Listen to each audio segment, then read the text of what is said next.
ചരിത്രം, ഇസ്രായേല്യരുടെ രാജകീയ ചരിത്രം. പിതാക്കന്മാർ, നേതാക്കന്മാർ, രാജാക്കന്മാർ, പ്രവാചകന്മാർ, രാജകീയ ചരിത്രം. ഇസ്രായേല്യരുടെ രാജകീയ ചരിത്രം.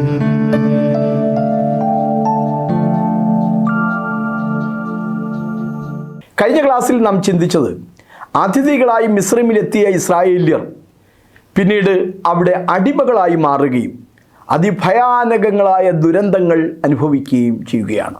ആ വലിയ യാതനകളുടെ ഒടുവിൽ അവർ മിസ്രൈമിൽ നിന്ന് പുറപ്പെട്ടു പോകുന്ന ആ ചരിത്രമാണ് ഇന്ന് നാം പഠന വിധേയം ആക്കുന്നത്. ഉൽപ്പത്തിയിലെ പല പ്രവചനങ്ങൾ പുറപ്പാട് സംഭവത്തിൽ നിവർത്തിയാവുന്നതായി നാം കാണുകയാണ്. ഉൽപ്പത്തി പുസ്തകം 15-ാം അധ്യായത്തിൽ അബ്രഹാം യാഗമർപ്പിക്കുമ്പോൾ ദൈവം അദ്ദേഹത്തോട് പറഞ്ഞ ചില പ്രവചന ദൂതികളുണ്ട്. ഒന്ന്, 400 സംവത്സരം പ്രവാസികളായിരിക്കും എന്നുള്ളതായിരുന്നു. അങ്ങനെ തന്നെ സംഭവിച്ചതായി പുറപ്പാട് പുസ്തകത്തിൽ നാം കാണും. ഉൽപ്പത്തി 15:13, പുറപ്പാട് 1:8. 2, മിസ്രൈമ്യർ ഇസ്രായേലിനെ പീഡിപ്പിക്കും എന്നുള്ളതാണ്. ഭയാനകങ്ങളായ പീഡകളാണ് ആ ജനത അനുഭവിച്ചത്. പുറപ്പാട് 1:14, 2:23 വാക്യങ്ങൾ. 3, ആ മിസ്രൈമ്യരെ ഞാൻ വിധിക്കും എന്ന ദൈവവചനമായിരുന്നു. 10 ബാധകളിലൂടെ ദൈവം ആ ജനതയെ ശിക്ഷിക്കുകയും 10ാം ബാധയായ കടിഞ്ഞൂൽ സംഹാരത്തിനൊടുവിൽ ദൈവത്തിൻ്റെ ആദ്യജാതനായ ഇസ്രായേലിനെ ദൈവം വിടുവിക്കുകയും ചെയ്യുന്നു. 4, അവർ വളരെ സമ്പത്തോടുകൂടെ പുറപ്പെട്ടു പോരുമെന്നാണ് ഉൽപ്പത്തി 15:14 ദൈവം പറഞ്ഞത്. 400 വർഷത്തോളം അവർ അവിടെ അടിമവേല ചെയ്തു. അവരുടെ വേലയ്ക്ക് തക്കതായ വേതനം കിട്ടിയിരുന്നില്ല. അവർ പുറപ്പെട്ടു പോകാൻ ഒരുമ്പെടുമ്പോൾ അയൽവാസികൾക്ക് അവരോട് അനുകമ്പ തോന്നുകയും അവർ ചോദിച്ചതനുസരിച്ച് പൊന്നും വെള്ളിയും കൊണ്ടുള്ള ആഭരണങ്ങൾ അവർക്ക് ലഭിക്കുകയും ചെയ്യുന്നു. ബഹുസമ്പത്തോടെ മടങ്ങി വരുമെന്നുള്ള വചനം പോലെ നിരവധി പൊന്നും വെള്ളിയും ശേഖരിച്ചുകൊണ്ടാണ് ആ ജനത പുറപ്പെട്ടു പോയത്. അവിടെ ഞാൻ നിന്നെ വലിയൊരു ജാതിയാക്കുമെന്ന് ദൈവം പറഞ്ഞിരുന്നു. ഉൽപ്പത്തി 46:1 മുതൽ 3 വരെയുള്ള വാക്യങ്ങളിലേക്ക് വരുമ്പോൾ ദൈവം യാക്കോബിനോട് പറയുകയാണ്, അവിടെ ഞാൻ നിന്നെ വലിയൊരു ജാതിയാക്കും. കേവലം 70 പേരായി മിസ്രൈമിലേക്ക് പോയവർ പിന്നീട് കുട്ടികൾ ഒഴികെ 6 ലക്ഷം പുരുഷന്മാർ മാത്രം ഉണ്ടായിരുന്നതായി പുറപ്പാട് 12:37 നമ്മൾ വായിക്കുന്നു. ഭാര്യമാരും മക്കളും മാതാപിതാക്കളും ഒക്കെ വേറെ. യോസഫും ഒരു പ്രവചനം അവരെ കുറിച്ച് നടത്തിയിരുന്നു. ഉൽപ്പത്തി 50:24-25 വാക്യം. ദൈവം നിങ്ങളെ സന്ദർശിക്കുകയും സത്യം ചെയ്ത ദേശത്തേക്ക് കൊണ്ടുപോവുകയും ചെയ്യും. അവരുടെ കഷ്ടതയിൽ അവരെ വിടുവിക്കാനായി ദൈവം മോശെ എന്ന മനുഷ്യനെ എഴുന്നേൽപ്പിക്കുന്നു. പുറപ്പാട് 4:21. അപ്പോൾ ജനം യഹോവ ഇസ്രായേൽ മക്കളെ സന്ദർശിച്ചു എന്നും തങ്ങളുടെ കഷ്ടത കടാക്ഷിച്ചു എന്നും കേട്ടിട്ട് അവർ നമസ്കരിച്ചു. പുറപ്പാട് എന്നതിന് എക്സോഡസ് എന്നാണ് ഇംഗ്ലീഷിൽ നമ്മൾ വായിക്കുന്നത്. അതൊരു ഗ്രീക്ക് വാക്കാണ്. എക്സിറ്റ്, ഡിപ്പാർച്ചർ, ഗോയിങ് ഔട്ട് എന്നൊക്കെയാണ് അർത്ഥം. പുറപ്പെടൽ, വെളിയിൽ വരിക എന്നൊക്കെയാണ് അർത്ഥം. ഇംഗ്ലീഷ് ബൈബിളിൽ പുറപ്പാട് പുസ്തകം തുടങ്ങുന്നത് ഇപ്പോൾ എന്ന് പറഞ്ഞുകൊണ്ടാണ്. പുറപ്പാട് 1:1. Now these are the names of the children of Israel which came into Egypt, every man and his household came with Jacob. ഇപ്പോൾ 400 വർഷത്തിനു മുമ്പ് അവസാനമായി ദൂത് പറഞ്ഞ യോസഫ് മരിക്കുന്നു. യോസഫിന്റെ ജഡം ഒരു ശവപ്പെട്ടിയിൽ വെച്ച് ഉൽപ്പത്തി പുസ്തകം അവസാനിക്കുന്നു. 400 വർഷത്തിന് ശേഷം ആ അസ്ഥികൾ എടുത്തുകൊണ്ട് മോശയുടെ നേതൃത്വത്തിൽ ജനം പുറപ്പെടാൻ ഒരുമ്പെടുകയാണ്. Now these are the names. ഇപ്പോൾ ആ പേരുകൾ പറഞ്ഞുകൊണ്ട് യാത്രയുടെ ചരിത്രം തുടങ്ങുകയാണ്. ഉൽപ്പത്തി പുസ്തകത്തിൻ്റെ തുടർച്ചയാണ് പുറപ്പാട് എന്ന് ഈ ചിന്ത നമ്മെ പഠിപ്പിക്കുന്നു. പഠിതാക്കളെ പലപ്പോഴും കുഴയ്ക്കുന്ന 4 പ്രധാനപ്പെട്ട സംശയങ്ങൾക്ക് നിവാരണം വരുത്താൻ കൂടി ഇവിടെ ആഗ്രഹിക്കുന്നു. 1, മിസ്രൈമിലേക്ക് ഇറങ്ങിപ്പോയത് എത്ര പേരാണ്? 70 പേരാണോ 75 പേരാണോ എന്നുള്ളതാണ് ഒരു ചോദ്യം. ഉൽപ്പത്തി 46:27 മിസ്രൈമിൽ വന്നവരായ യാക്കോബിന്റെ കുടുംബമാകെ 70 പേർ. പുറപ്പാട് പുറപ്പാട് 1:5 യാക്കോബിന്റെ കടിപ്രദേശത്തു നിന്ന് ഉത്ഭവിച്ച ദേഹികളെല്ലാം കൂടെ 70 പേർ ആയിരുന്നു. ആവർത്തനം 10:22 നിന്റെ പിതാക്കന്മാർ 70 ദേഹികളായി മിസ്രൈമിലേക്ക് ഇറങ്ങിപ്പോയി. എന്നാൽ അപ്പോസ്തലപ്രവൃത്തി 7:14 സ്തെഫാനോസിന്റെ പ്രസംഗത്തിൽ അവർ 75 പേരുണ്ടായിരുന്നു എന്ന് നമ്മൾ വായിക്കുകയാണ്. യോസഫ് ആളയച്ച് തന്റെ പിതാവായ യാക്കോബിനെയും കുടുംബത്തെയും വരുത്തി. അവർ ആകെ 75 പേരായിരുന്നു. ഒരിടത്ത് 70 എന്നും വേറൊരിടത്ത് 75 എന്നും വന്നു. ബൈബിളിൽ ഒരിക്കലും വൈരുദ്ധ്യതകൾ വന്നുകൂടാ. യഹോവയുടെ പുസ്തകത്തിൽ അന്വേഷിച്ച് വായിച്ചു നോക്കുവിന് ഒന്നിനും ഇണയില്ലാതിരിക്കില്ല. ഈ 75 പേരുടെ കണക്ക് ഉൽപ്പത്തി പുസ്തകം 46-ാം അധ്യായത്തിൽ സവിസ്തരമായി കൊടുത്തിട്ടുണ്ട്. ഞാനതൊന്ന് പറയട്ടെ. ഉൽപ്പത്തി പുസ്തകം 46:15 യാക്കോബിന്റെ ഭാര്യയായ ലേയിൽ ജനിച്ച മക്കളും കൊച്ചുമക്കളും കൂടെ 33 പേരുണ്ടായിരുന്നു എന്ന് നമ്മൾ വായിക്കുന്നു. 46:22 റാഹേലിന്റെ മക്കളും കൊച്ചുമക്കളും കൂടെ 14 പേരുണ്ടായിരുന്നു എന്ന് വായിക്കുന്നു. 46:18 ദാസിയായ സിൽപ്പയുടെ മക്കളും കൊച്ചുമക്കളും കൂടെ 16 പേരുണ്ടായിരുന്നു. 46:25 ദാസിയായ ബിൽഹയുടെ മക്കളും കൊച്ചുമക്കളും കൂടെ 7 പേര് ഉണ്ടായിരുന്നു. ചുരുക്കത്തിൽ മിസ്രൈമിലേക്ക് പോയ യാക്കോബിന്റെ മക്കൾ 70 പേരാണ്. 33, 14, 16, 7 സമം 70. അതുകൂടാതെ യാക്കോബുണ്ട്, മിസ്രൈമിൽ യോസഫുണ്ട്, യോസഫിന്റെ ഭാര്യയായ ആസനത്ത് പനേഹുണ്ട്, മിസ്രൈമിൽ വെച്ച് ജനിച്ച എഫ്രൈം, മനശ്ശെ എന്ന മക്കളുണ്ട്. യാക്കോബിന്റെ മക്കൾ 70 പേർ. യാക്കോബ്, യോസഫ്, ഭാര്യ, 2 മക്കൾ, അങ്ങനെ 5 പേർ ചേർന്ന് 75 പേർ എന്ന് മനസ്സിലാക്കാം. രണ്ടാമത്തെ ചോദ്യം, മിസ്രൈമിൽ അവർ എത്ര വർഷം താമസിച്ചിരുന്നു എന്നുള്ളതാണ്. ഒരിടത്ത് 400 വർഷമെന്നും മറ്റൊരിടത്ത് 430 വർഷമെന്നും കാണുന്നു. അതിൻ്റെ മറുപടി ശ്രദ്ധിക്കുക. ഉൽപ്പത്തി 15-ാം അധ്യായത്തിൽ യാഗമർപ്പിച്ച അബ്രഹാമിനോട് ദൈവം പറഞ്ഞ വാക്ക്, നിന്റെ സന്തതി സ്വന്തമല്ലാത്ത ദേശത്ത് 400 സംവത്സരം പ്രവാസികളായിരുന്ന് ആ ദേശക്കാരെ സേവിക്കും, അതിൻ്റെ ശേഷം അവർ വളരെ സമ്പത്തോടുകൂടെ പുറപ്പെട്ടു പോരും. ഉൽപ്പത്തി 15:13-14 വാക്യം. എന്നാൽ ഗലാത്യ ലേഖനം 3:17 430 സംവത്സരമായപ്പോഴാണ് അവർ സീനായി മലയുടെ അടിവാരത്തെത്തിയത് എന്ന് വായിക്കുന്നു. അതും തെറ്റല്ല. ഉൽപ്പത്തി പുസ്തകം 12-ാം അധ്യായത്തിൽ ദൈവം അബ്രഹാമിനെ വിളിക്കുന്നത് മുതൽ അവർ സീനായി മലയുടെ അടിവാരത്തെത്തുന്നത് വരെ 430 വർഷം എന്ന് മനസ്സിലാക്കാം. മൂന്നാമത്തെ സംശയം, 4ാം തലമുറക്കാർ ആരാണ് എന്നുള്ളതാണ്. 4ാം തലമുറക്കാർ ഇവിടേക്ക് മടങ്ങി വരുമെന്നാണല്ലോ ദൈവം പറഞ്ഞത്. ഈ 4ാം തലമുറക്കാർ ആരാണ്? മിസ്രൈമിലേക്ക് ഇറങ്ങിപ്പോയവരുടെ 4ാം തലമുറക്കാർ എന്നാണ്. യാക്കോബിന്റെ മക്കളാണല്ലോ മിസ്രൈമിലേക്ക് പോകുന്നത്. തെളിവ് ശ്രദ്ധിക്കുക. ഉൽപ്പത്തി 29:34 യാക്കോബിന്റെ മകനാണ് ലേവി, 1ാം തലമുറ. പുറപ്പാട് 6:16 ഈ ലേവിയുടെ മകനാണ് കഹാത്ത്. പുറപ്പാട് 6:18 കഹാത്തിന്റെ മകനാണ് അമ്രാം. പുറപ്പാട് 12 അമ്രാമിന്റെ മകനാണ് മോശെ. അപ്പോൾ യാക്കോബിന്റെ മകനായ ലേവി, ലേവിയുടെ മകനായ കഹാത്ത്, കഹാത്തിന്റെ മകനായ അമ്രാം, അമ്രാമിന്റെ മകനായ മോശെ. മോശയുടെ നേതൃത്വത്തിലാണ് ജനം പുറപ്പെട്ടു വന്നത്. 4ാമത്തെ ചോദ്യം കുറച്ചുകൂടെ പ്രസക്തമായൊരു ചോദ്യമാണ്. ഇസ്രായേൽ മക്കളെ മിസ്രൈമിൽ പുറപ്പെടുവിക്കാനായി 10 ബാധകൾ അയക്കപ്പെടുന്നു. മിക്ക ബാധയും സംഭവിക്കുമ്പോൾ ദൈവം ഫറവോന്റെ ഹൃദയത്തെ കഠിനമാക്കി എന്ന് വായിക്കുന്നു. അങ്ങനെ ദൈവത്തിന് ചെയ്യണമായിരുന്നോ? ഒരു ബാധ ഉണ്ടാകുമ്പോൾ തന്നെ, ഫറവോന് മാനസാന്തരം ഉണ്ടാകുമ്പോൾ തന്നെ ആ ജനത്തെ അങ്ങ് പുറപ്പെടുവിക്കത്തില്ലായിരുന്നോ? എന്തിനാ ദൈവം ഫറവോന്റെ ഹൃദയത്തെ കഠിനമാക്കിയത്? അതിന് 2 മറുപടികൾ നൽകാവുന്നതാണ്. ഒന്ന്, ദൈവം ചെയ്ത ഒരു പ്രവൃത്തിയാണ്.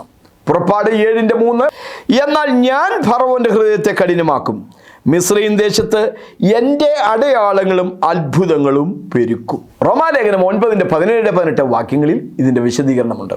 നിന്നിൽ എൻ്റെ ശക്തി കാണിക്കേണ്ടതിനും എൻ്റെ നാമം സർവ്വഭൂമിയിലും പ്രസ്താവിക്കപ്പെടേണ്ടതിനും തന്നെ എന്ന് തിരുവെഴുത്തിൽ ഫറവോനോട് അരുളി ചെയ്യുന്നു. അങ്ങനെ തനിക്ക് മനസ്സുള്ളവനോട് അവൻ കരുണ തോന്നുന്നു, തനിക്ക് മനസ്സുള്ളവരെ അവൻ കഠിനനാക്കുന്നു. ഇസ്രായേൽ മക്കളെ വളരെയധികം പീഡിപ്പിച്ചവനാണ് ഫറവോൻ. അവരുടെ കുഞ്ഞുങ്ങളെ നദിയിൽ വലിച്ചെറിഞ്ഞു കൊന്നവനാണ് ഫറവോൻ. ദൈവം അതിൻ്റെ പ്രതികാരം ചെയ്തപ്പോൾ കുഞ്ഞുങ്ങളെ അല്ല, മുതിർന്ന യൗവനക്കാരെ, സൈനികരെ, ഫറവോന്റെ സൈനികരെ ചെങ്കടലിൽ മുക്കിക്കൊന്നുകൊണ്ടാണ് ദൈവം അതിൻ്റെ ശിക്ഷ നടപ്പാക്കിയത്. നിന്നെ ശപിക്കുന്നവരെ ഞാൻ ശപിക്കുമെന്ന് ദൈവം അബ്രഹാമിനോട് നൽകിയ ആ വചനം ഇസ്രായേലിന്റെ ചരിത്രത്തിൽ ഇവിടെ നിവർത്തിയാവുകയായിരുന്നു. മിസ്രൈമിനെ സന്ദർശിക്കുന്ന പ്രാരംഭഘട്ടത്തിൽ തന്നെ ദൈവം ഒരു കാര്യം കൂടെ പറഞ്ഞിരുന്നു. പുറപ്പാട് 4:22-23 വചനങ്ങൾ. ഇസ്രായേൽ എൻ്റെ പുത്രൻ, എൻ്റെ ആദ്യജാതൻ തന്നെ. എനിക്ക് ശുശ്രൂഷ ചെയ്യുവാൻ എൻ്റെ പുത്രനെ വിട്ടയക്കണമെന്ന് ഞാൻ നിന്നോട് കൽപ്പിക്കുന്നു. അവനെ വിട്ടയപ്പാൻ സമ്മതിക്കുന്നില്ലെങ്കിൽ ഞാൻ നിന്റെ പുത്രനെ, നിന്റെ ആദ്യജാതനെ തന്നെ കൊന്നുകളയും എന്ന് പറക. 10ാമത്തെ ബാധയിൽ അവരുടെ ആദ്യജാതന്മാരെയാണ് ദൈവം സംഹരിക്കുന്നത്. പുറപ്പാട് 12:29. ഹൃദയം കഠിനമാക്കപ്പെട്ടതിൽ ഒരു മാനുഷിക വശം കൂടിയുണ്ട്. അത് ഫറവോൻ ചെയ്തതാണ്. ദൈവം മനുഷ്യന്റെ സ്വതന്ത്രമായ ഇംഗിതത്തിൽ, ഫ്രീ വില്ലിൽ ഇടപെടുന്നില്ല. നന്മയും തിന്മയും തിരഞ്ഞെടുക്കാനുള്ള സ്വാതന്ത്ര്യങ്ങൾ ദൈവം മനുഷ്യനിൽ നിക്ഷിപ്തമാക്കിയിരിക്കുകയാണ്. ചില ബാധകളുടെ പ്രയാസങ്ങൾ ഉണ്ടാകുന്നു. ഫറവോൻ മോശയെ വിളിച്ചു വരുത്തുന്നു, മോശയെ പ്രാർത്ഥിക്കുന്നു, ആ പ്രയാസം വിട്ടുമാറുന്നു. അത് കഴിയുമ്പോൾ ഫറവോൻ തൻ്റെ ഹൃദയം കഠിനമാക്കുകയാണ്. ചിലത് ശ്രദ്ധിക്കുക.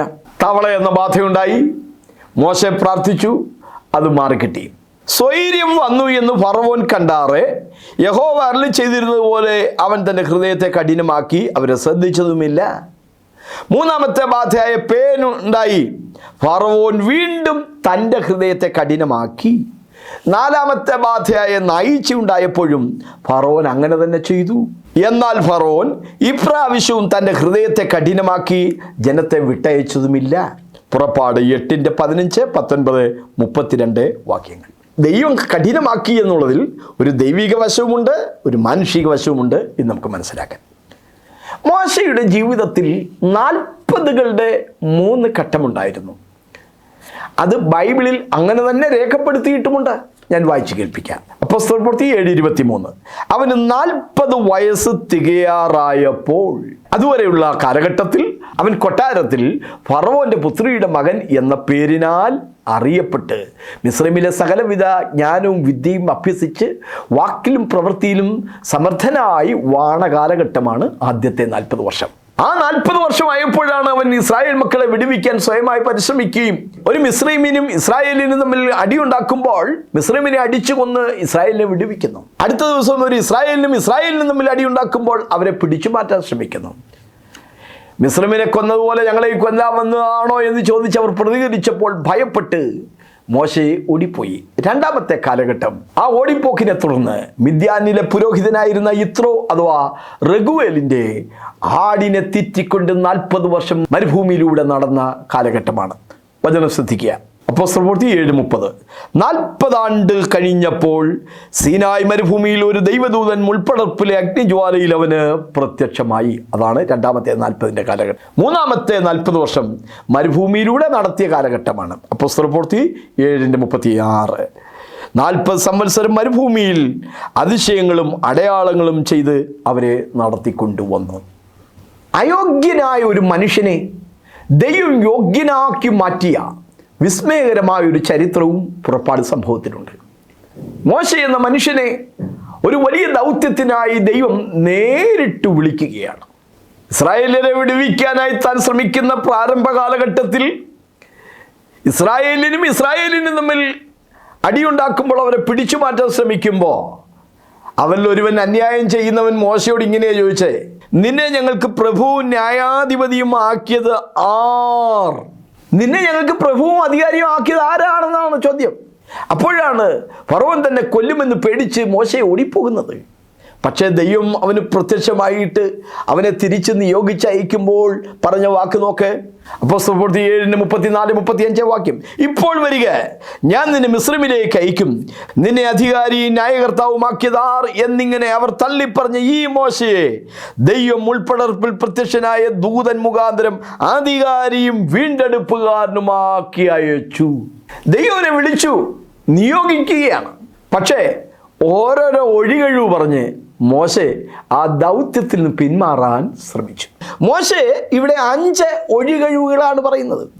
ഓരോ ഒഴികഴിവും പറയുമ്പോൾ ദൈവം അതിനുള്ള പരിഹാരം കൂടെ പറഞ്ഞു കൊടുത്ത് അവനെ ഉറപ്പിക്കാൻ ശ്രമിക്കുന്നുണ്ട്, ഓരോന്നായി വിവരിക്കാൻ.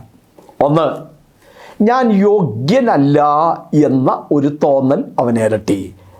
ഹിസ് ഐഡൻറ്റിറ്റിയാണ്. ഐ എം നോട്ട് ഏബിൾ എന്ന അദ്ദേഹത്തിൻ്റെ ഒരു തെറ്റിദ്ധാരണയാണ്. മോശെ ദൈവത്തോട് ഫറവോൻ്റെ അടുക്കൽ പോകുവാനും ഇസ്രായേൽ മക്കളെ മിസ്രൈമിൽ നിന്ന് പുറപ്പെടുവിക്കുവാനും ഞാൻ എന്തുമാത്രമുള്ളൂ. പുറപ്പാട് 3:11. ദൈവത്തിന് നൽകി മറുപടി നിൽക്കണം, ഞാൻ നിന്നോട് കൂടെ ഇരിക്കും. നീ ജനത്തെ മിസ്രൈമിൽ നിന്ന് കൂട്ടിക്കൊണ്ടുവരുമ്പോൾ ഈ പർവ്വതത്തിങ്കൽ ദൈവത്തെ ആരാധിക്കുമെന്നുള്ളത് ഞാൻ നിന്നെ അയച്ചതിന് അടയാളമാകുമെന്ന് അരുളി ചെയ്തു. പുറപ്പാട് 3:12. രണ്ടാമത്തെ ഒഴികഴിവ് അവൻ്റെ അജ്ഞതയായിരുന്നു. His ignorance. പിതാക്കന്മാരുടെ ദൈവം എന്നെ ഇവിടേക്ക് അയച്ചു എന്ന് പറയാനാണ് ദൈവം പറഞ്ഞത്. പക്ഷെ അവൻ ചോദിക്കുകയാണ്, പിതാക്കന്മാരുടെ ദൈവം അവൻ്റെ നാമം എന്താ എന്ന് അവർ എന്നോട് ചോദിച്ചാൽ ഞാൻ എന്ത് പറയണം? എനിക്കെന്താ പറയാനുള്ളത്? അതിന് ദൈവം മോശയോട് പറയാണ്, ഞാനാകുന്നവൻ ഞാനാകുന്നു എന്ന് നീ പറയണം. പുറപ്പാട് 3:13-14 വാക്യങ്ങൾ. ഞാനാകുന്നവൻ, ഇന്നലെ ഞാൻ ആയിരുന്നവനാണ്, ഇന്ന് ഞാൻ ആയിരിക്കുന്നവനാണ്, നാളെയും ഞാൻ ആയിരിക്കുന്നവനാണ്.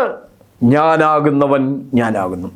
മോശ പറയുന്ന മൂന്നാമത്തെ ഒഴികഴിവ് അവൻ്റെ അവിശ്വാസമാണ്. His unbelief. അതിന് മോശെ അവർ എന്നെ വിശ്വസിക്കാതെയും എൻ്റെ വാക്ക് കേൾക്കാതെയും ഇരുന്നാൽ എന്നുത്തരം പറഞ്ഞു. അതിന് ദൈവം എന്താ ചെയ്തത്? അവനെ വിശ്വാസത്തിൽ ഉറപ്പിക്കാൻ 3 അടയാളങ്ങളാണ് കൊടുക്കുന്നത്. അവൻ്റെ കയ്യിലിരിക്കുന്ന വടി താഴെയിടുന്നു, അത് സർപ്പമാകുന്നു. അവൻ പേടിച്ചോടാൻ ശ്രമിക്കുന്നു, നീ അതിൻ്റെ വാലിൽ പിടിക്കാൻ പറയുന്നു, വീണ്ടും ആ വടി സർപ്പമായി മാറുന്നു. അവൻ്റെ കൈ മാർവിടത്തിലിടാൻ പറയുന്നു, പുറത്തെടുത്തപ്പോൾ അത് കുഷ്ഠം. വീണ്ടും മാർവിടത്തിലിടാൻ പറയുന്നു, പുറത്തെടുത്തപ്പോൾ പഴയതുപോലെ ശുദ്ധമായി മാറി. അവനോട് അല്പം വെള്ളം കോരി നിലത്തൊഴിക്കാൻ ദൈവം പറയുന്നു, അങ്ങനെ കോരി ഒഴിച്ചു, ആ വെള്ളം രക്തമായി മാറി. ഈ 3 അടയാളങ്ങളിലൂടെ ദൈവം അവിടെയും അവനെ ഉറപ്പിക്കുകയാണ്. നാലാമത്തെ ഒഴികഴിവ് ഞാൻ പ്രാപ്തനല്ല എന്ന അവൻ്റെ അപകർഷതാബോധത്തിൻ്റെ ചിന്തയാണ്. ഹിസ് ഇനാഡിക്വൻസി എന്നുള്ളതാണ്. ഞാൻ വാക്സാമർഥ്യമുള്ളവനല്ല, ഞാൻ വിക്കനും തടിച്ച നാവുള്ളവനുമാകുന്നു എന്ന് പറഞ്ഞു. 4:10. അതിന് യഹോവ അവനോട്, മനുഷ്യന് വായ് കൊടുത്തതാർ, ഊമനെയും ചെകിടനെയും ഉണ്ടാക്കിയതാർ, യഹോവയായ ഞാനല്ലയോ? ഞാൻ നിന്റെ വായോടുകൂടെ ഇരുന്ന് നീ സംസാരിക്കേണ്ടത് ഉപദേശിച്ചു തരും. I am not eloquent, I am not able to speak like the other people are speaking. മറ്റുള്ളവർ സംസാരിക്കുന്ന പോലെ ചാതുര്യമായി സംസാരിക്കാനുള്ള ശേഷി എനിക്കില്ല എന്ന് പറഞ്ഞപ്പോൾ ദൈവം പറഞ്ഞു, ഞാൻ നിന്റെ നാവോടുകൂടെ ഇരുന്ന് നീ സംസാരിക്കേണ്ടത് ഞാൻ നിനക്ക് ഉപദേശിച്ചു തരും. 5-ാമത്തെ ഒഴികഴിവ് വേറെ ആരെങ്കിലും ദൈവമേ നീ അയക്കണമേ എന്നുള്ള അവൻ്റെ അപേക്ഷയായിരുന്നു. ഹിസ് അൺഅവൈലബിലിറ്റി എന്നുള്ളതാണ്. കർത്താവേ, നിനക്ക് ബോധിച്ച മറ്റാരെങ്കിലും അയക്കണമേ. അപ്പോൾ യഹോവയുടെ കോപം അവൻ്റെ നേരെ ജ്വലിച്ചു. പുറപ്പാട് 4:13-14 വാക്യം. പകരക്കാരനായി വേറൊരാളെ അയക്കണമെന്ന് പറഞ്ഞപ്പോൾ ദൈവം കോപിച്ചു. എങ്കിലും അവന് പകരക്കാരനായിട്ടല്ല, സഹായിയായിട്ട് ദൈവം അഹരോനെ നൽകി. നല്ലതുപോലെ സംസാരിക്കാൻ അറിയാവുന്ന അഹരോനെ ദൈവന് കൂട്ടായിട്ട് നൽകിയാണ്. ഇവിടെ ഒരു ദൂത് എനിക്ക് നിങ്ങളോട് പങ്കുവെക്കാനുണ്ട്. പലപ്പോഴും ഞാനും നിങ്ങളും ദൈവവേല ചെയ്യാൻ പ്രാപ്തരല്ല എന്ന് തോന്നുമ്പോൾ നമ്മുടെ ആ അയോഗ്യതകളെ, നമ്മുടെ ആ അപകർഷതാബോധങ്ങളെ, നമ്മുടെ ആ ശൂന്യതകളെ ഒക്കെ പരിഹരിച്ച് നമ്മെ പ്രാപ്തരാക്കി നിർത്തുന്ന ഒരു ദൈവമുണ്ട്. എന്നെ ശക്തനാക്കുന്നവൻ മുഖാന്തരം ഞാൻ സകലത്തിനും മതിയാകുന്നു. ബലമുള്ളതിനെ ലജ്ജിപ്പിപ്പാൻ ബലഹീനമായതിനെ തിരഞ്ഞെടുക്കുന്ന ദൈവം, കുലമേറിയതിനെ ലജ്ജിപ്പിപ്പാൻ കുലഹീനവും നികൃഷ്ടവും ഏതുമില്ലാത്തതിനെയും തിരഞ്ഞെടുക്കുന്ന ദൈവം, ജ്ഞാനികളെ ലജ്ജിപ്പിപ്പാൻ ഭോഷത്വമായത് തിരഞ്ഞെടുക്കുന്ന ദൈവം, അയോഗ്യതയുള്ളൊരു മനുഷ്യനെ യോഗ്യനാക്കി തീർക്കുകയാണ്. ഒരുപക്ഷെ ഈ വചനം കേൾക്കുമ്പോൾ നിങ്ങളുടെ ജീവിതത്തിലെ അപകർഷതാബോധം, മറ്റുള്ളവരെ പോലെ പ്രാപ്തിയില്ലായ്മ എന്നുള്ള ചിന്ത നിങ്ങളെ അലട്ടുന്നുണ്ടെങ്കിൽ ഏതു മനുഷ്യനെയും ശക്തീകരിക്കുന്ന, ബലമില്ലാത്തവനെ ശക്തീകരിക്കുന്ന, കുനിഞ്ഞിരിക്കുന്നവരെ നിവർത്തുന്ന, വീണവരെയൊക്കെയും ഉയർത്തുന്ന, ബലഹീനരെ ശക്തീകരിക്കുന്ന ഒരു ദൈവത്തെയാണ് നാം സേവിക്കുന്നത് എന്നുകൂടി നാം മനസ്സിലാക്കണം. ദൈവം മോശയെ നിയോഗിച്ചത് തനതായ ഉദ്ദേശങ്ങളോടുകൂടെ ആയിരുന്നു. പുറപ്പാട് പുസ്തകം 6-7 വാക്യങ്ങളിൽ ആ ഉദ്ദേശങ്ങൾ പ്രതിഫലിക്കുന്നുണ്ട്. ഞാൻ നിങ്ങളെ മിസ്രൈമ്യരുടെ ഊഴിയവേലയിൽ നിന്ന് ഉദ്ധരിച്ച് അവരുടെ അടിമയിൽ നിന്നും നിങ്ങളെ വിടുവിക്കും. നീട്ടിയിരിക്കുന്ന ഭുജം കൊണ്ടും മഹാശിക്ഷ കൊണ്ടും ഞാൻ നിങ്ങളെ വീണ്ടെടുക്കും. ഞാൻ നിങ്ങളെ എനിക്ക് ജനമാക്കിക്കൊള്ളുകയും ഞാൻ നിങ്ങൾക്ക് ദൈവമായിരിക്കുകയും ചെയ്യും. ഞാൻ യഹോവയാകുന്നു എന്ന് നിങ്ങൾ അറിയും. Praise the Lord. തനതായ ഉദ്ദേശത്തോടു കൂടെയാണ് ദൈവം അവരെ വിടുവിച്ചത്. 10 ബാധകൾ മിസ്രൈമിലുണ്ടായി, നമുക്കത് നന്നായി അറിയാം. എങ്കിലും ആ ബാധകളുടെ പേര് ഞാനൊന്ന് പറഞ്ഞു വിടാം. 1 വെള്ളം രക്തമായി എന്നുള്ളതാണ്. 2 തവള, 3 പേൻ, 4 നായീച്ച, 5 മൃഗവ്യാധി, 6 പരുക്കൾ, 7 കൽമഴ, 8 വെട്ടുക്കിളി, 9 കൂരിരുട്ട്, 10 കടിഞ്ഞൂൽ സംഹാരം. പുറപ്പാട് പുസ്തകം 7 മുതൽ 12 വരെയുള്ള അധ്യായങ്ങളിൽ ഈ 10 ബാധകളുടെ പേര് വിവരം നമ്മൾ വായിക്കുന്നുണ്ട്. വിശ്വാസത്തിൻ്റെ 5 പ്രവൃത്തികൾ പുറപ്പാട് സംഭവത്തിലുള്ളതായി പുതിയ നിയമത്തിൽ നാം മനസ്സിലാക്കുന്നു. എബ്രായ ലേഖനം 11-ാം അധ്യായത്തിൽ വിവരിക്കുന്ന പുറപ്പാട് സംഭവവുമായി ബന്ധപ്പെട്ട 5 വിശ്വാസത്തിൻ്റെ പ്രവൃത്തികൾ. പുറപ്പാട് 11-23 മോശയെക്കുറിച്ച് അവൻ്റെ മാതാപിതാക്കൾ കണ്ട അസാധാരണത്വമാണ്. വിശ്വാസത്താൽ മോശയുടെ ജനനത്തിങ്കിൽ ശിശു സുന്ദരൻ എന്ന് അമ്മയപ്പന്മാർ കണ്ടു. രാജാവിൻ്റെ കൽപ്പന ഭയപ്പെടാതെ അവനെ 3 മാസം ഒളിപ്പിച്ചു വെച്ചു.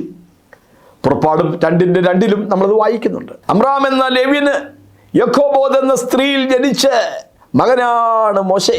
അപ്പോസ്തലപ്രവൃത്തി 7:20 നമ്മൾ വായിക്കുന്നത് ശിശു ദിവ്യസുന്ദരൻ എന്ന് മാതാപിതാക്കൾ കണ്ടു എന്നാണ്.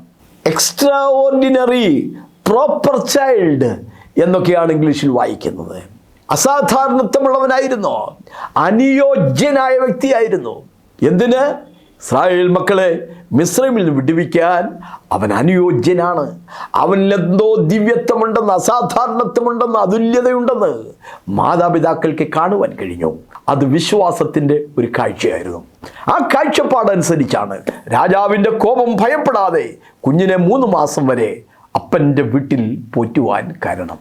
രണ്ടാമത്തെ വിശ്വാസത്തിൻ്റെ പ്രവൃത്തി മോശയുടെ ഒരു വിലയിരുത്തലാണ്. മിസ്രൈമിലെ സകല നിക്ഷേപങ്ങളെക്കാളും ക്രിസ്തുവിൻ്റെ നിന്നയാണ് വലിയ ധനമെന്ന് താൻ വിലയിരുത്തുകയുണ്ടായി. തിരുവെഴുത്ത് ശ്രദ്ധിക്കുക. വിശ്വാസത്താൽ മോശെ താൻ വളർന്നപ്പോൾ പാപത്തിൻ്റെ തൽക്കാല ഭോഗത്തെക്കാളും ദൈവജനത്തോടുകൂടെ കഷ്ടം അനുഭവിക്കുന്നത് തിരഞ്ഞെടുത്തു. മിസ്രൈമിലെ നിക്ഷേപങ്ങളെക്കാൾ ക്രിസ്തുവിൻ്റെ നിന്ന വലിയ ധനമെന്ന് എണ്ണുകയും ചെയ്തു. മിസ്രൈമിലെ സകലവിധ ജ്ഞാനവും വിദ്യയും അഭ്യസിച്ച് വാക്കിലും പ്രവൃത്തിയിലും സമർത്ഥനായി മാറിയ വ്യക്തിയാണല്ലോ മോശെ. ഫറവോന്റെ പുത്രിയുടെ മകനായതുകൊണ്ട് അവൻ അടുത്ത ഫറവോയായി മാറാനുള്ള സാധ്യതയുണ്ട്. മിസ്രൈമിലെ ബഹുത്തായ സമ്പത്തിൻ്റെ ഉടമസ്ഥനായി മാറാനുള്ള സാധ്യത അവൻ്റെ മുമ്പിലുണ്ട്. പക്ഷേ മിസ്രൈമിലെ കുമിഞ്ഞുകൂടി കിടക്കുന്ന കണക്കില്ലാത്ത നിക്ഷേപത്തെക്കാൾ വലുത് ദൈവജനത്തോടുകൂടെ കഷ്ടമനുഭവിക്കുന്നതാണ്, ക്രിസ്തുവിൻ്റെ നിന്ന വഹിക്കുന്നതാണ് എന്ന് താൻ കണക്കാക്കി. മിസ്രൈമിലെ നിക്ഷേപങ്ങളെ ത്രാസിൻ്റെ ഒരു തട്ടിലും ക്രിസ്തുവിൻ്റെ നിന്ന് മറ്റൊരു തട്ടിലും വെച്ചപ്പോൾ ഈ നിന്നയ്ക്കാണ്, ഈ കഷ്ടതയ്ക്കാണ് അതിനേക്കാൾ മൂല്യത, അതിനേക്കാൾ വിലയുള്ളത്, അതിനേക്കാൾ ശ്രേഷ്ഠതയുള്ളത് എന്ന് മോശെ കണക്കാക്കി. അതൊരു വിശ്വാസത്തിൻ്റെ പ്രവൃത്തിയായിരുന്നു. 3, അവനെ ഉറപ്പിച്ചു നിർത്തിയ വിശ്വാസമാണ്. ഇബ്രായ ലേഖനം 11:27 വിശ്വാസത്താൽ അവൻ അദൃശ്യനായ ദൈവത്തെ കണ്ടതുപോലെ ഉറച്ചു നിൽക്കിയാൽ രാജാവിൻ്റെ കോപം ഭയപ്പെടാതെ മിസ്രൈമിൽ നിന്ന് പുറപ്പെട്ടു പോന്നു. ഒരിക്കൽ ഫറവോൻ മോശയോട് പറയുന്നുണ്ട്, എൻ്റെ അടുക്കൽ നിന്ന് പോക, ഇനി എൻ്റെ മുഖം കാണാതിരിപ്പാൻ സൂക്ഷിച്ചു കൊള്ളുക, എൻ്റെ മുഖം കാണുന്ന നാളിൽ നീ മരിക്കും. വധഭീഷണി നേരിടുകയാണ്. പക്ഷേ അദൃശ്യനായ ദൈവത്തെ കണ്ടതുപോലെ അവൻ ഉറച്ചു നിൽക്കുകയാണ്. ഫറവോന്റെ മുമ്പിൽ പിന്നെയും അവൻ ചെല്ലുകയാണ്, അത്ഭുതങ്ങളും അടയാളങ്ങളും ചെയ്യുകയാണ്. ഫറവോൻ അവനെ കൊന്നില്ല. കാരണം എന്ത്? അവൻ്റെ വിശ്വാസം അത്രമാത്രം രൂഢമൂലമായിരുന്നു. 4, മരണം വഴിമാറിയ വിശ്വാസമാണ്. തിരുവെഴുത്ത് ശ്രദ്ധിക്കുക. എബ്രായ ലേഖനം 11:28. വിശ്വാസത്താൽ അവൻ കടിഞ്ഞൂലുകളുടെ സംഹാരകൻ, അവരെ തൊടാതിരിപ്പാൻ പെസഹയും ചോരത്തളിയും ആചരിച്ചു. 10ാമത്തെ ബാധ ആദ്യജാതന്മാരുടെ സംഹാരമാണ്. ഇസ്രായേലിന്റെ ആദ്യജാതനെ എന്നെ ആരാധിപ്പാൻ വിട്ടയക്കുകയില്ലെങ്കിൽ നിന്റെ ആദ്യജാതനെ ഞാൻ കൊല്ലുമെന്നാണ് പ്രാരംഭത്തിൽ ദൈവം പറഞ്ഞത്. അത് 10ാമത്തെ ബാധയിലാണ് സംഭവിക്കുന്നത്. മിസ്രൈമിലൂടെ സംഹാരദൂതൻ കടന്നു പോകുമ്പോൾ ദൈവം പറഞ്ഞതനുസരിച്ച് ഊനമില്ലാത്ത ഒരു കുഞ്ഞാടിനെ എടുത്ത് അറുത്ത് അതിൻ്റെ രക്തം ഒരു കിണ്ണത്തിലെടുത്ത് കട്ടിളമേലും കുറുമ്പടിമേലും പുരട്ടി. ഇസ്രായേലിയരുടെ ഭവനങ്ങളിലൊക്കെയും അങ്ങനെ ചെയ്തു. ആ രക്തം പുരട്ടിയ ഒരു വീട്ടിലും മരണദൂതൻ പ്രവേശിച്ചില്ല. എന്നാൽ മിസ്രൈമ്യരുടെ കുണ്ടറയിൽ കിടക്കുന്ന കുറ്റവാളിയുടെ മുതൽ ന്യായാസനത്തിലിരിക്കുന്ന ന്യായാധിപനായ ഫറവോന്റെ വരെ ആദ്യജാതന്മാർ കൊല്ലപ്പെട്ടു. മരണദൂതൻ മിസ്രൈമിലൂടെ ഒക്കെ പോയതാണ്. ഇസ്രായേലിയരെ തൊടാഞ്ഞതിൻ്റെ കാരണം ദൈവത്തിൻ്റെ കാവലും കരുതലും അവരുടെ മേലുണ്ടായിരുന്നു എന്നുള്ളതാണ്. മോശയുടെ ചെയ്തിയുടെ പിന്നിലെ കാരണം അവൻ്റെ രൂഢമൂലമായ വിശ്വാസമായിരുന്നു. 5, ചെങ്കടലിൽ വെളിപ്പെട്ട ഉണങ്ങിയ വഴി എന്നുള്ളതാണ്. തിരുവെഴുത്ത് ശ്രദ്ധിക്കുക. പുറപ്പാട് 11:29. വിശ്വാസത്താൽ അവർ കരയിലെന്ന പോലെ ചെങ്കടലിൽ കൂടി കടന്നു, മിസ്രൈമ്യർ ചെയ്യുവാൻ നോക്കിയിട്ട് മുങ്ങിപ്പോയി. പുറപ്പാട് സംഭവത്തിലെ സുപ്രധാനമായ ഒരു സംഭവമാണ് ഇസ്രായേൽ മക്കൾ ചെങ്കടലിലൂടെ കടന്നുപോയത്. പുറപ്പാട് പുസ്തകം 14 സവിസ്തരമായി കൊടുത്തിട്ടുള്ളത് കൊണ്ട് സമയപരിധി കൊണ്ട് ഞാനതിവിടെ വിവരിക്കുന്നില്ല. ദൈവം അവരോട് ഇങ്ങനെയാണ് പറഞ്ഞത്: കടലിൻ്റെ നടുവേ ഉണങ്ങിയ നിലത്തുകൂടെ നിങ്ങൾ കടന്നു പോകും. മിസ്രൈമിൽ ഇഷ്ടിക ചൂളയിൽ ചെളി ചവിട്ടിക്കൊണ്ടിരുന്നവരെ വിടുവിച്ചു കൊണ്ടുവന്നിട്ട് പിന്നെയും ആ കടലിലെ ചെളിയിലൂടെ ദൈവം നടത്തിയില്ല. കടലിൻ്റെ നടുവേ ഉണങ്ങിയ നിലത്തുകൂടെ കടന്നു പോകും.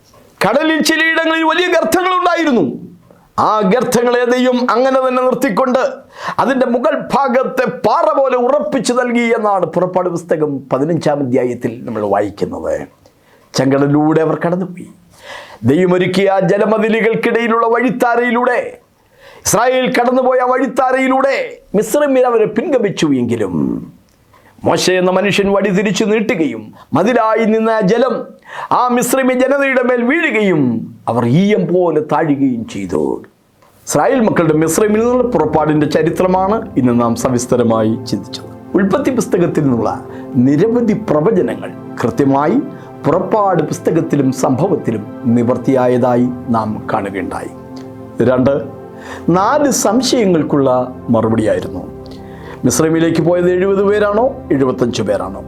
മിസ്രൈമിൽ കഴിച്ചു കൂട്ടിയ കാലഘട്ടം 400 വർഷമാണോ 430 വർഷമാണോ? 4ാം തലമുറക്കാർ എന്നുള്ളത് മിസ്രൈമിലേക്ക് പോയവരുടെ 4ാം തലമുറക്കാരാണ്. യാക്കോബിൻ്റെ മകനായ ലേവി, ലേവിയുടെ മകനായ കഹാത്ത്, കഹാത്തിൻ്റെ മകനായ അമ്രാം, അമ്രാമിൻ്റെ മകനായ മോശെ, ആ 4ാം തലമുറക്കാരാണ് മടങ്ങി വന്നത്. 4ാമത്തെ ചോദ്യം, ഫറവോൻ്റെ ഹൃദയത്തെ ദൈവം കഠിനമാക്കിയത് എന്തിന് എന്നുള്ളതായിരുന്നു. അതിൻ്റെ ദൈവികവും മാനുഷികവുമായ വശങ്ങൾ നാം പഠിക്കുകയുണ്ടായി. 3, അയോഗ്യനായ ഒരു മനുഷ്യനെ ദൈവം യോഗ്യനാക്കി മാറ്റിയ ചരിത്രമാണ്. മോശെ 5 ഒഴികഴിവ് പറഞ്ഞ് ആ ദൗത്യത്തിൽ പിന്മാറാൻ ശ്രമിക്കുമ്പോഴൊക്കെ ദൈവം അതിന് പരിഹാരങ്ങൾ പറഞ്ഞ് അവനെ പ്രാപ്തനാക്കി ആ വലിയ ദൗത്യത്തിനായി നിയോഗിക്കുന്നു. വിശ്വാസത്തിൻ്റെ 5 പ്രവൃത്തികളായിരുന്നു. ശിശു ദിവ്യസുന്ദരനെന്ന് കണ്ട് അവനെ 3 മാസം അപ്പൻ്റെ വീട്ടിൽ പോറ്റാൻ മാതാപിതാക്കൾക്ക് പ്രേരകമായി മാറിയത് ആ വലിയ വിശ്വാസമായിരുന്നു. 2, മിസ്രൈമിലെ വലിയ നിക്ഷേപത്തെക്കാൾ ക്രിസ്തുവിൻ്റെ നിന്നയാണ് മൂല്യമേറിയതെന്ന് മോശെ വിലയിരുത്താൻ കാരണം അവൻ്റെ വലിയ വിശ്വാസമായിരുന്നു. 3, ഫറവോന്റെ കോപം ഭയപ്പെടാതെ ഉറച്ചു നിൽക്കാൻ കാരണം അവൻ അദൃശ്യനായ ദൈവത്തെ കണ്ടതുകൊണ്ടാണ്. 4, മരണദൂതൻ ഇസ്രായേലിയരെ അടുക്കാതിരിക്കേണ്ടതിന് ചോരത്തളിയും പെസഹയും ആചരിച്ചത് ഒരു വിശ്വാസത്തിൻ്റെ പ്രവൃത്തിയായിരുന്നു. 4, ഇരമ്പി മറിയുന്ന ചെങ്കടലിനെ പിളർത്തിയത്, ആ കടലിൻ്റെ നടുവിലൂടെ ഉണങ്ങിയ നിലത്തുകൂടെ ജനത്തെ നയിച്ചു കൊണ്ടുപോകാൻ മോശയ്ക്ക് നിദാനമായി മാറിയത് അവൻ്റെ വിശ്വാസമായിരുന്നു. ഈ പുറപ്പാട് സംഭവം പഠിച്ചപ്പോൾ എന്നെ വളരെ സ്വാധീനിച്ച ഒരു ചിന്ത വചനത്തിലുണ്ട്. പുറപ്പാട് 11:7. എന്നാൽ യഹോവ മിസ്രൈമ്യർക്കും ഇസ്രായേലിയർക്കും മധ്യ വ്യത്യാസം വയ്ക്കുന്നു എന്ന് നിങ്ങൾ അറിയേണ്ടതിന് ഇസ്രായേൽ മക്കളിൽ യാതൊരു മനുഷ്യൻ്റെയോ മൃഗത്തിൻ്റെയോ നേരെ ഒരു നായ് പോലും നാവ് അനക്കുകയില്ല.